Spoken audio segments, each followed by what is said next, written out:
stop what you're doing right now and take a look at the graph k of x that I have on the screen.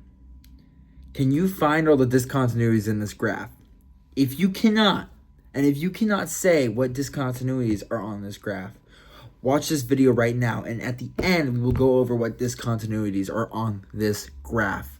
All right, AP Calculus AB section 1.10, we're talking about discontinuities.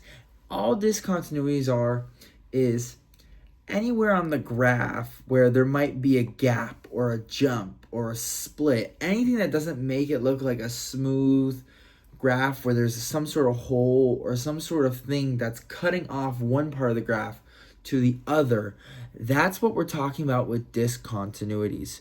We have three discontinuities to talk about. The first one is the jump discontinuity. The jump discontinuity. And it looks something like this. Take a look at the graph and the picture I have here of g of x. Notice how the green line on this side, it goes straight.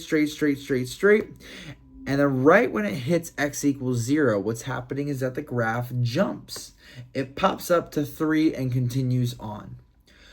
The way we can find a jump discontinuity is when the left-handed and right-handed limits do exist, but the two-sided limit does not. So if you take a look at our graph g of x, as you approach 0 from the left-hand side, what we see is we get closer and closer to this value 1. We never actually get to 0, so we don't care about what the actual value is, but we get really close to the value 1. So from the left-hand side, g of x gets really close to 1 as x approaches 0. And from the right-hand side, we do the same thing as we get really close to 0 from the right side of the graph. We see that g of x equals 3.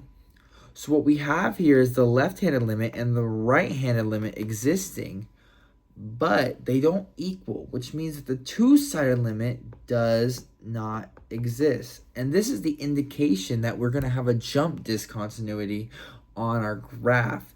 And this is what the jump discontinuity looks like. It's where one side moves and then pops to somewhere else and continues on. Okay, the next discontinuity we need to talk about is the removable discontinuity, or a hole. This is where the graph looks happy, and then at one single point, we have a gap, a hole in the graph, and then it continues on happy. So it's not where there's a hole and then it splits off to another side. There's just one point that has been taken out. It's been removed from our graph.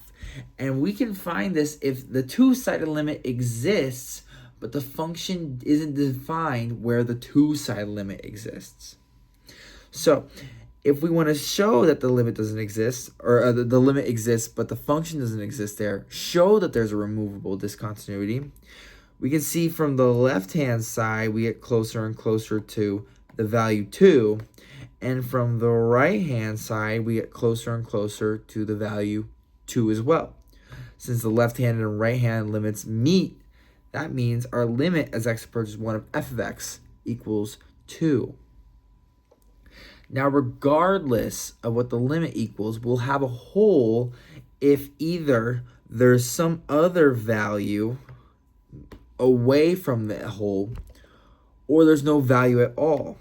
So in this case, from this graph, since there's no value defined at x equals 1, we say this does not exist.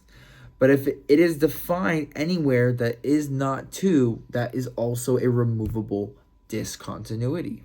So for example, if I went and I put a red dot right here, then f of 1 would equal 0. But because the limit as x approach 1 of f of x does not equal f of 1, that means we still have a removable discontinuity. The last discontinuity we need to talk about is the infinite discontinuity. All this is when a graph either shoots up to infinity or goes all the way down to negative infinity. That's when we have an infinite discontinuity.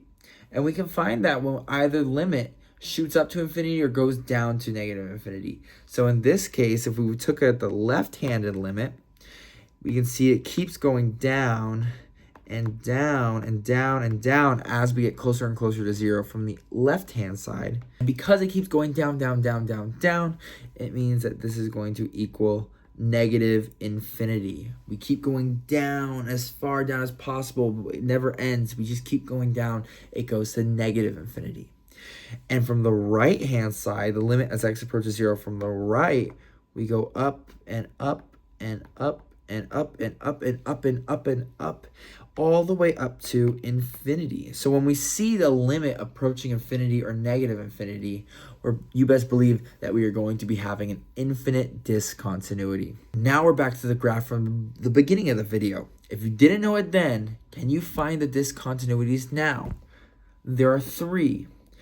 We have infinite discontinuities right here at x equals negative 3.